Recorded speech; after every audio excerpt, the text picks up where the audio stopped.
कृष्णाय वासुदेवाय हरे परमात्मने प्रणत कृष्णाशाय गोविंदाय नमो नमः। नमो पंकजनाभय नमो पंकजमालिने नमो पंकजनेत्राय नमस्ते पंकजांगराये। আজ এখানে আমাদের আলোচনার বিষয়বস্তু হচ্ছে শ্রী শ্রী প্রভাদানন্দ সরস্বতী পদের বিরাচিত শ্রী রাধারস সুধানদী।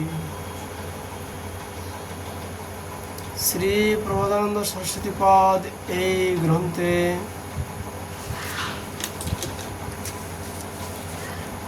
147 শ্লোকে প্রার্থনা করলেন। ন জানাতে লোকং ন চ নিগম জাতং পুনঃপরং এস্পরং বা নো জানাত্বহ ন শতং চাপি চিরতম রসং রাধায়া মাতজ্যোতি কিল ভাবং ব্রজমনৌ রহস্য তজ্জস্য স্থিতিরূপিণ সাধারণ গতি।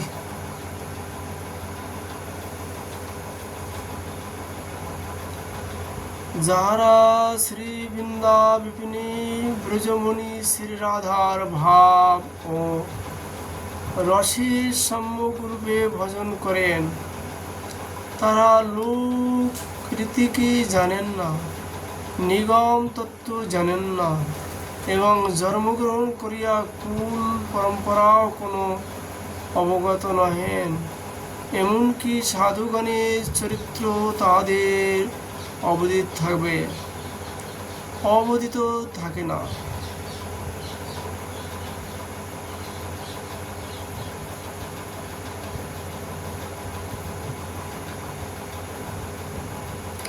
এই প্রকার অবস্থায় যাহাদের স্থিতি হয় তাহাদের কখনো সাধারণ হয় না।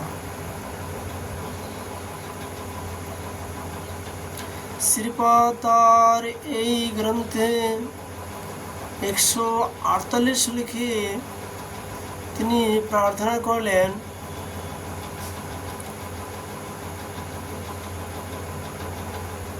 ব্রহ্মানন্দেগোপাদা কতিচন ভগবদ্বন্দনানন্দমত্তা কেচিদ গোবিন্দ সাক্ষ্য অদ্যানুপম পরমানন্দ মন্ন সদন্তে শ্রীরাধা কিঙ্করিণং তখিল সুখং চমৎকারো সারৈকসীমা তৎপদাম্ভোজ রাজন্নখমনি বিরসজ্যোতিরেগ সটাপি। অধ্যাত্মবাদীগণ ব্রহ্মানন্দের মাহাত্ম্য পোষণ করেন। কেহ কেহ শ্রী গোবিন্দের ভাবযুক্ত ভজনে আনন্দ আস্বাদন করেন, কিন্তু শ্রীরাধার কিঙ্করীগণ শ্রীরাধার চরণ কমল শোভিত নখমণি জ্যোতির একটি মাত্র ছটাতে নিখিল সুখ চমৎকারের সীমা লাভ করেন।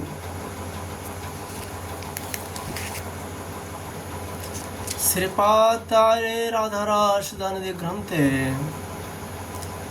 149 শ্লোকে আবার প্রার্থনা করলেন।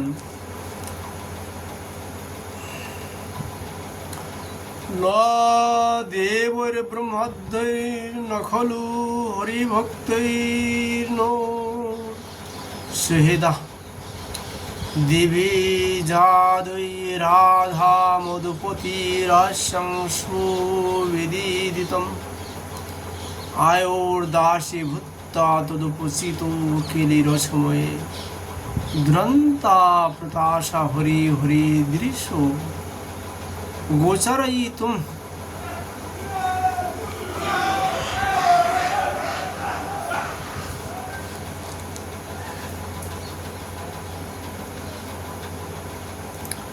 ব্রহ্মাদি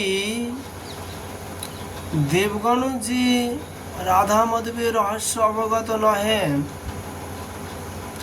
হরিভক্তগণ সহিত প্রভৃতিও সুনিশ্চিত রূপে শোভাদিত নহেন।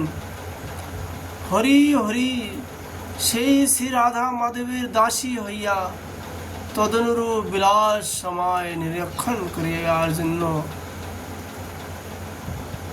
আমার নিঃসীম উৎকণ্ঠা হইতেছে। আজ से 2000 साल পূর্বে বিল্লামঙ্গল ঠাকুর পৃথিবীর পর এসেছেন। তিনিও বলেছেন, আমি গোপীর ভাব নিয়ে শ্রী কৃষ্ণকে দর্শন করেছি। গোপী আমাকে এই গোপী শরীর দান করেছেন। তখন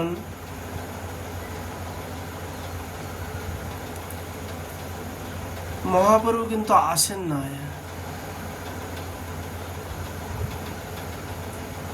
আমাদের এই মঞ্জুরি স্বরূপটি কিন্তু মহাপ্রভু দান করেছেন, চৈতন্য মহাপ্রভু।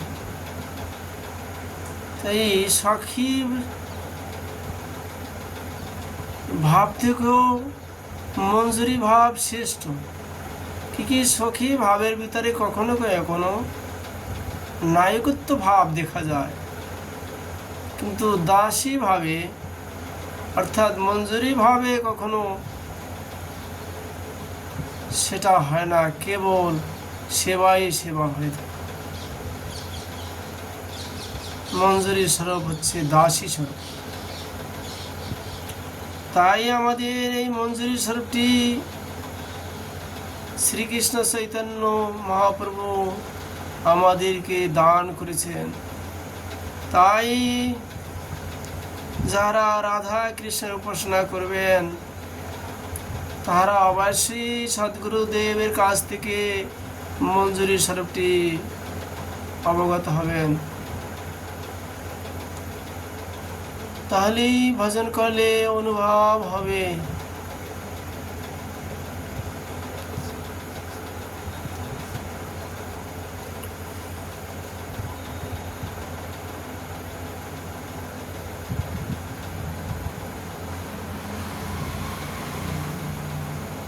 শ্রীপাদ তার এই গ্রন্থে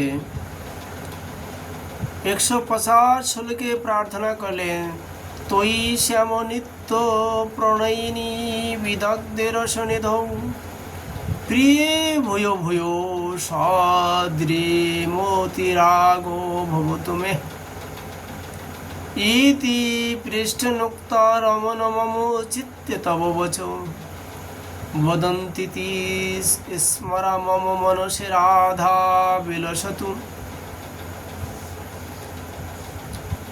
হে বিদগ্ধে, হে শ্যামে, হে নিত্য প্রণয়িনী, হে প্রিয়ে রসনিধি, তুমি তোমার প্রতি আমার অনুরাগ পূর্ণ সিদ্ধ হোক। এই বাক্য শ্রীকৃষ্ণ বলিলে, যিনি মৃদুহাস্যের সহিত বলিলেন, হে রমণ, আমার মনেও সেই কথাই বিদ্যমান, সেই শ্রী রাধা আমার হৃদয়ে সর্বদা উদিত হন। শ্রীপাদ তার এই রাধারস দানদি গ্রন্থে 151 শ্লোকে প্রার্থনা করলেন।